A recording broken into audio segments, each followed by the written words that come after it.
आहा। जो मास पर्यंत कथा श्रवण की जाती है, सब लोग सावधानी से सुनो, जो मास पर्यंत कथा सुनी जाती है, या तो 1 मास कथा सुनी जाए या कई बार चातुर्मास 4 महीने तक, 1 महीना हो, 2 महीना हो, 3 महीना हो, 4 महीने तक, चातुर्मास तक की सुनी गई कथा, इसको मास कथा कहते हैं। तो मास कथा जो होती है ये कैसी होती है?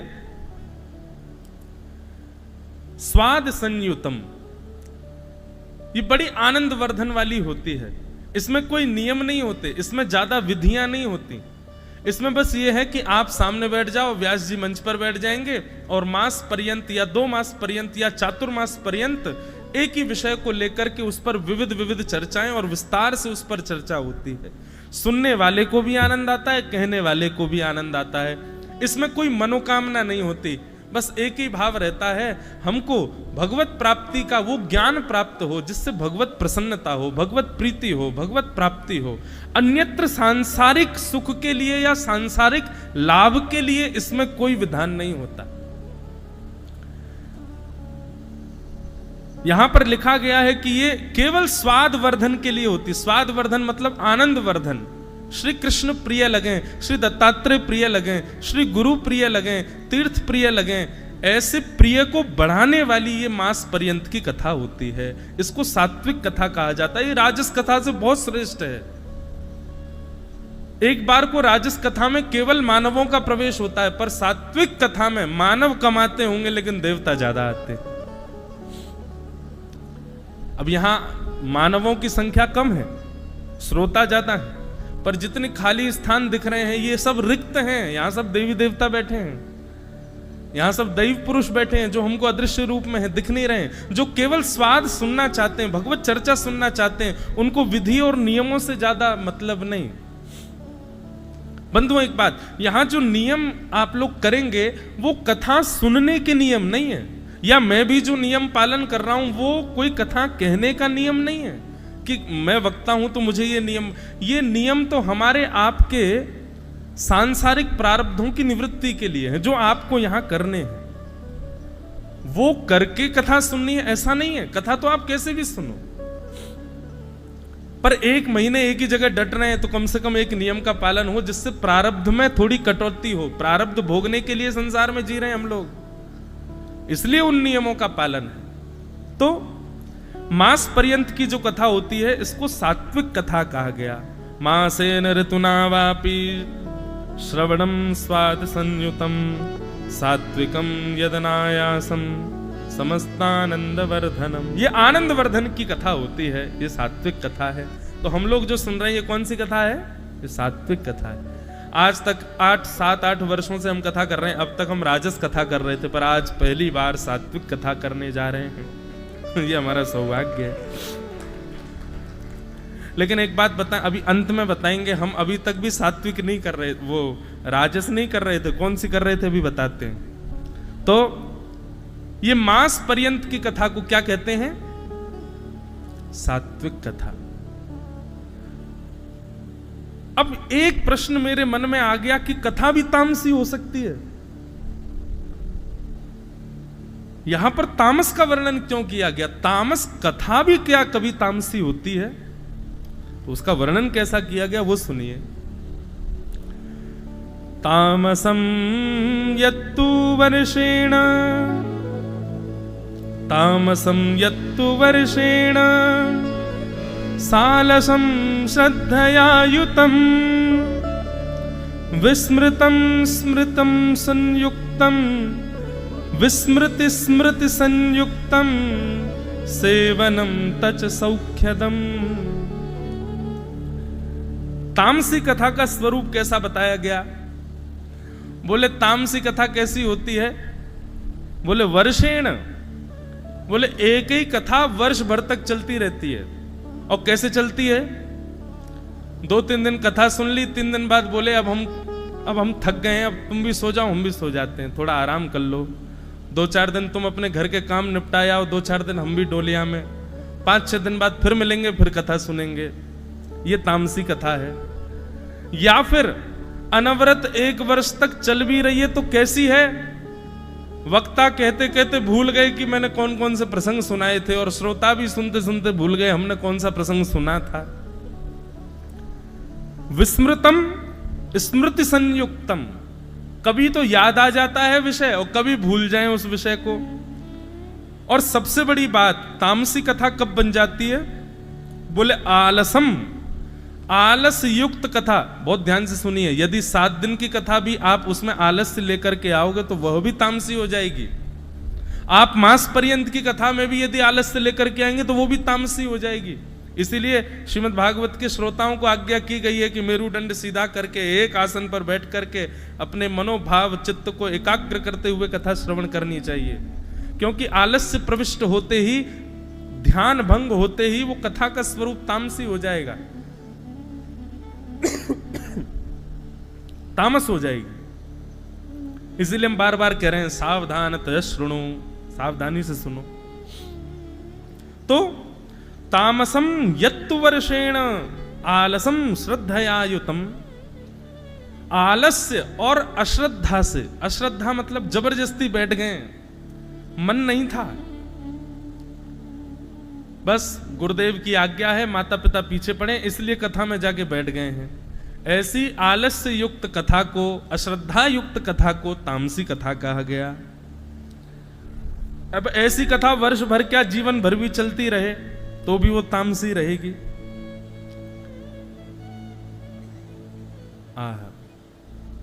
तो ये तामसी कथा तामसी नहीं है, सुनने वाले की स्थिति और कहने वाले की स्थिति उसको तामसी बना देती। जैसे तामसी कथा का स्वरूप सुने। एक बार एक राजा के यहां पर महाभारत की कथा हुई, बहुत ध्यान से सुनना। महाभारत की कथा करके ब्राह्मण देवता जैसे ही वापस गए अपने व्यास जी घर पे, पत्नी ने कहा अच्छा महाभारत की कथा भी 1 महीने की होती है। महाभारत की कथा का विधान भी मास पर्यंत है, 1 महीने तक होनी चाहिए। तो महाभारत की कथा करके 1 महीने बाद व्यास जी लौट करके आए, पत्नी ने आरती पूजन करके घर में स्वागत किया। पत्नी ने पूछा आ गए कथा करके? बोले जी। बोले आपकी पोथी कहाँ है, महाभारत जी की पोथी? ब्राह्मण देवता बोले अरे मैं तो वो तो भूल ही आया, वहां पे राजा के यहीं रह गई, रुको मैं अभी जाता हूं पोथी लेके आता हूं। ब्राह्मण देवता दौड़े दौड़े राजा के यहां गए। जैसे ही राजा के यहां पहुंचे तो द्वार पर ही राजा की बेटी मिल गई। बेटी ने प्रणाम किया, जय हो व्यास जी आपके चरणों में प्रणाम, आपने तो 1 महीने के लिए हमारे राज्य भवन को वृंदावन बना दिया। आपने ऐसी सुंदर कथा सुनी, कभी कभी कुरुक्षेत्र का दर्शन होता, कभी वृंदावन का दर्शन होता, कभी इंद्रप्रस्थ का दर्शन होता, कभी द्वारिका का दर्शन होता। व्यास जी बड़े खुश हो गए, वाह बिटिया ने बड़े प्रेम से कथा सुनी। व्यास जी बोले बेटी हमने 1 महीना कथा सुनाई, तुमने कुछ अच्छा सीखा हमारी कथा से? तो कन्या बोली हाँ मैंने बहुत बढ़िया एक मेरे प्रश्न का उत्तर सीखा आपकी कथा से। व्यास जी बोले क्या सीखा? बोले मैंने ये सीखा कि सुभद्रा अर्जुन से प्रेम करती थी और दोनों एक दूसरे से प्रेम करते थे, तो विवाह करने के लिए ज्यादा किसी से पूछताछ नहीं करी, दोनों ने भाग करके ब्याह कर लिया।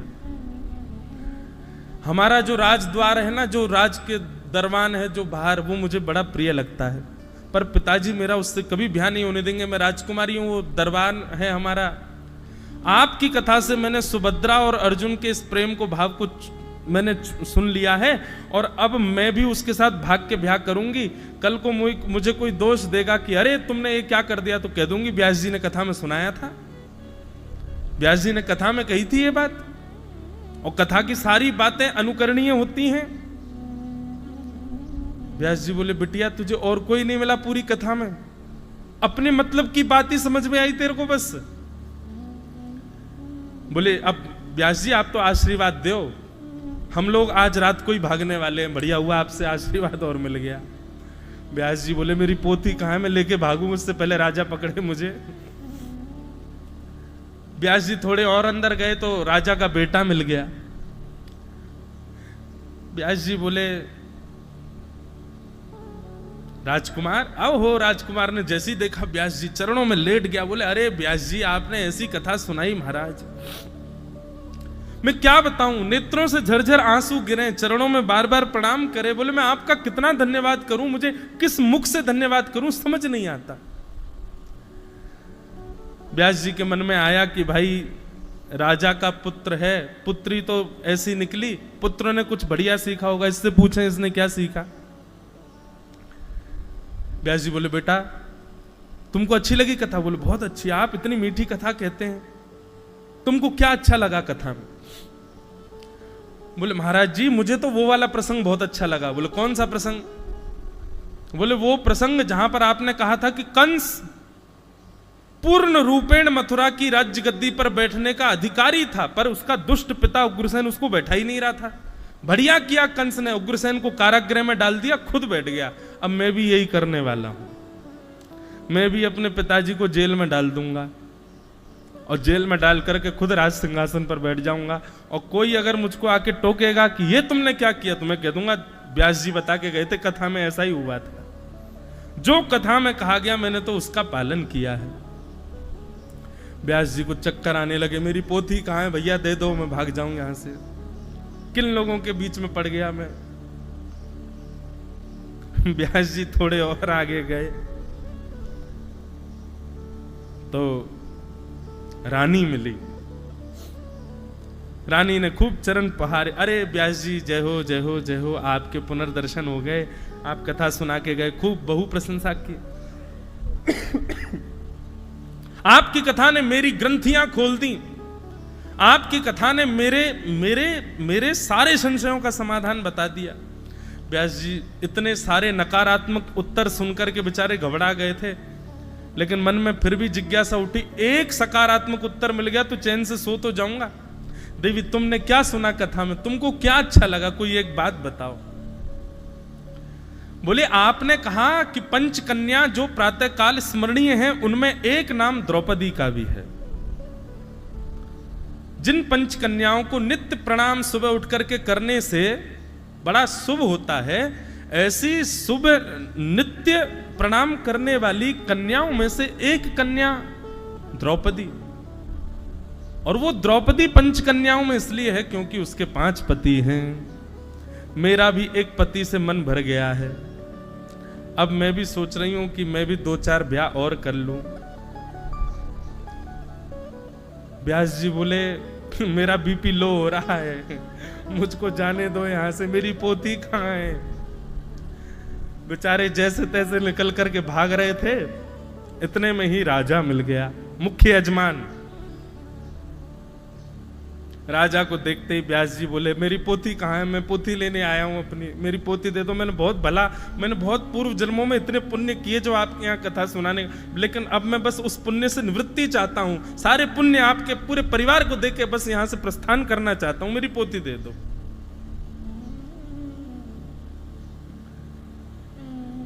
राजा ने कहा व्यास जी ऐसे थोड़ी विराजिए, हम जानते हैं आप किस उद्देश्य से आए हैं। राजा को लगा ये दक्षिणा ज्यादा मांगने आए, हमने कम दे दी थी। व्यास जी ने कथा सुनाई है, और कथा सुनाने के बाद में अब दक्षिणा तो हमने लिफाफे में बंद करके दे दी जो देनी थी, इनको कम लगी होगी तो किसी बहाने से दोबारा लेने आए हैं। अब राजा ने ऐसा सोचा, व्यास जी को बैठा दिया। व्यास जी बैठ गए। राजा बोले देखिए मुझे सब पता है आपके मन में क्या भाव चल रहा है, पर मैं आपकी कथा से ही सुनी गई एक बात आपको कहना चाहता हूं। व्यास जी बोले मेरे मन में कोई भाव नहीं है राजन, तुम कुछ और मत सोचो। बोले नहीं नहीं मैं सब समझ गया हूं, मैंने तो आपकी कथा में दुर्योधन को अपना गुरु बनाया। अरे ब्राह्मण की क्या कहें, संत की क्या कहें, स्वयं भगवान उसके सामने आ गए थे कि 5 गांव दे दो पांडवों को, पर दुर्योधन ने स्पष्ट कह दिया सुचग्रैव न दास्यामि बिना युद्धेन केशव, सुई के नोक के बराबर जमीन भी बिना युद्ध के नहीं दूंगा। व्यास जी लिफाफे में जो दक्षिणा दी है उसी को ही मान्य मानिए, उससे अतिरिक्त यदि लेना चाहते हैं तो युद्ध करिए और हमसे दक्षिणा ले जाइए। व्यास जी बोले भैया तुम्हारे युद्ध तुम अपने पास रखो, और सुनो हमारी पोथी भी तुम अपने पास रखो, हम दूसरी ले लेंगे, यहां से जाने दो। इसको कहते हैं तामसी कथा। कई लोग आजकल ऐसी एक बात मैं कह दूं, मन में आ रही है, कोई अन्यथा मत लेना। आजकल युवा आते हैं कथाओं में, बहुत युवा आते हैं, महाराज जी अभी थोड़ा प्रचलन बदल गया है, और मुझे बहुत अच्छा लगता है, पर कहीं ना कहीं, सब नहीं, पर कहीं ना कहीं कुछ प्रतिशत युवा केवल इसलिए कथा सुनते हैं कि उनके प्रश्न का उत्तर मिले, उनका जो संशय है उसका समाधान मिले। केवल जिस स्थिति परिस्थिति से वो गुजर रहे हैं उसका समाधान, अगर इस समाधान, मैं जिस परिस्थिति में हूं या मेरा जो संशय है, मेरा जो प्रश्न है, बस उसी के लिए मैं कथा में बैठूं, अन्यत्र उसके अतिरिक्त कोई चर्चा हो तो उसको अनसुना कर दूं, तो यह कथा भी तामसी बना देगी कथा को। ये तामस स्वरूप है कथा का। बंधुओं, कथा में तो खाली घड़े के भांति बैठो, व्यास रूपी प्याऊ को अवसर दो आपके उस घट को भरने का। पहले से ही उसमें बहुत सारी जिज्ञासाएं, पहले से ही बहुत सारे भाव, पहले से ही अत्यंत ज्ञान भर करके बैठेंगे। व्यास अपना भाव कहां उड़े लेगा, तामसी हो जाएगा, छलकेगा बाहर जो भी डालेगा। इसलिए कथा में तो शून्य होकर के बैठो, ना कोई जिज्ञासा, ना कोई भाव, ना कोई प्रश्न, ना कोई संशय, बस प्रेम भाव से बस श्रवण के लिए बैठो। यहां कहीं कहीं हर एक अक्षर, हर एक भाव आपको सुदृढ़ करने के लिए है। इस भावना से कथा में विराजमान हो, नहीं तो कथा का तामसी रूप हो जाएगा। तो यहां पर वर्ष भर की कथा को तामसी नहीं कहा गया है, यहां पर कथा में होने वाले आलस्य और अश्रद्धा को तामसी बताया गया है। इसलिए चाहे मास पर्यंत हो, चाहे सप्ताह पर्यंत हो, चाहे वर्ष पर्यंत हो, यदि अश्रद्धा और आलस्य युक्त होकर के आप कथा में प्रवेश करेंगे तो तामसी बन जाएगी। और तामसी का स्वरूप क्या होता है? तामसी से कुछ बुरा नहीं होगा, पर हां कुछ अच्छा भी नहीं होगा।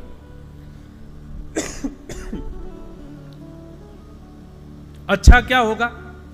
यदि सात्विक भाव से कथा सुनोगे, निर्गुण भाव से कथा सुनोगे, तो स्वप्न में ठाकुर जी दिखेंगे, किसी भी व्यक्ति में दोष नहीं दिखेगा। कहो तो यहीं गोदावरी जी के तट पर आप लोग सुबह सुबह प्रातःकाल भ्रमण कर रहे थे, और भ्रमण करते हुए अद्भुत कस्तूरी की सुगंधी आने लगी, चंदन की सुगंधी आने लगी। ठाकुर जी भले ही ना दिखे हों, लेकिन एक क्षण के लिए आपके आसपास से भ्रमण करके चले गए हों, उनकी सुगंधी ही आपको उनके अनुभव की प्रतीति करा देगी। सात्विक भाव से कथा में रहोगे, निर्गुण भाव से कथा में रहोगे, तो ऐसे अनुभव होंगे। और यदि तामसी स्थिति में आ गए तो माफ कीजिए, हजारों कथा सुन लीजिए, आपके चित्त पर कोई उसका प्रभाव नहीं होगा। इसलिए यह प्रश्न जो मेरे चित्त में उठा था कि वर्ष भर की कथा को तामसी क्यों कहा, तभी चित्त में दूसरा भाव उत्पन्न हुआ कि वर्ष भर की कथा तामसी नहीं है, श्रोता और वक्ता के मनस्थ की स्थिति उसको तामसी बना देगी। हरि चर्चा कभी तामसी नहीं हो सकती। तो तामसम यत्तु वर्षेण आलसम अश्रद्धया युतम विस्मृतम स्मृति संयुक्तम। दो बात और सुनो, अश्रद्धा युक्त हो गए तो तामसी हो जाएगी, आलस्य युक्त हो गए तो तामसी हो जाएगी, और कथा में क्या सुना वह यदि विस्मृत हो गया तो भी कथा तामसी हो जाएगी। इसलिए इतनी अपनी चेतना को सुदृढ़ करके बैठना है, अपने मनस्थ को सुदृढ़ करके बैठना है कि सुनी हुई वार्ता, सुनी हुई चर्चा वो आपसे विस्मृत ना हो, आपके चित्त में उसकी स्मृति बनी रहे। भगवान श्रीमद् भगवद गीता के विश्राम में कहते हैं, अर्जुन तेरा मोह नष्ट हो गया? तब अर्जुन कहता है, हां मेरा मोह नष्ट हो गया। कैसे मानूं मैं? तब अर्जुन कहते हैं, नष्टप मोह स्मृतिर्लब्धा, मेरा मोह नष्ट हो गया। और दूसरी बात अर्जुन कहते हैं, आपने जो मुझे सुनाया उसकी स्मृति मेरे पास है। भगवान बोले, बस अब ये स्मृति तुम्हारा कल्याण करेगी। ज्ञान कल्याण नहीं करता, ज्ञान कल्याण करने वाला होता तो रावण के पास भी था। ज्ञान कल्याण नहीं करता, ज्ञान कल्याण करने वाला होता तो श्रीमद् महाभारत के मुख्य योद्धा दुर्योधन आदि कौरवों के पिता धृतराष्ट्र, वो भी ज्ञानी थे। जानाम्य धर्मम नच में निवृत्ति, जानाम्य धर्मम नच में प्रवृत्ति। वे कहते हैं मैं धर्म जानता हूं पर मेरी उसमें प्रवृत्ति नहीं है, मैं जानता हूं अधर्म क्या है पर मेरी निवृत्ति नहीं। मतलब ज्ञानी तो वो भी थे। और एक बात सदैव ध्यान रखना, ज्ञानी हम सब भी हैं, बस भागवत कथा और ये विषय सुना करके हमारे उस छुपे हुए ज्ञान को पुनर्जागृत किया जाता है। तो ज्ञान कल्याणकारी नहीं होगा, स्मृति कल्याणकारी। इसलिए स्मृति में रखिए, एक एक शब्द जो वक्ता के द्वारा सुनाया गया वो आपका कल्याण करने के लिए है, उसको अपनी चित्त में स्मृति में रखो। तो विस्मृति स्मृति संयुक्तम सेवनम तच्च सौख्यदम। इसलिए भैया कथा तामसी ना हो जाए, इस नियम का भी पालन कीजिएगा। हम तो पालन करेंगे ही, वक्ता को तो करना ही पड़ता है। अपनी वाणी पर भी ध्यान देना है और अपने कानों पर भी ध्यान देना है कि मैं बोल क्या रहा हूं, वो स्वयं सुनना भी है। तो हम तो ध्यान रखते ही हैं, कभी कभी ध्यान नहीं रखते हैं तो फिर कथा हमारी तरफ से भी तामसी होती है। लेकिन आप लोग भी इसका ध्यान रखना। तो राजस कथा जो सात्विक विधि से हो, राजस कथा जो साप्ताहिक विधि से हो, विधि विधान से हो, नियम से हो, किसी कामना की पूर्ति के लिए हो। सात्विक कथा जो केवल मास भर महीने भर हरि चर्चा से युक्त हो, आनंद वर्धन करने वाली हो। तामसी कथा आलस्य और अश्रद्धा से युक्त हो, विस्मृति युक्त हो, वो तामसी कथा।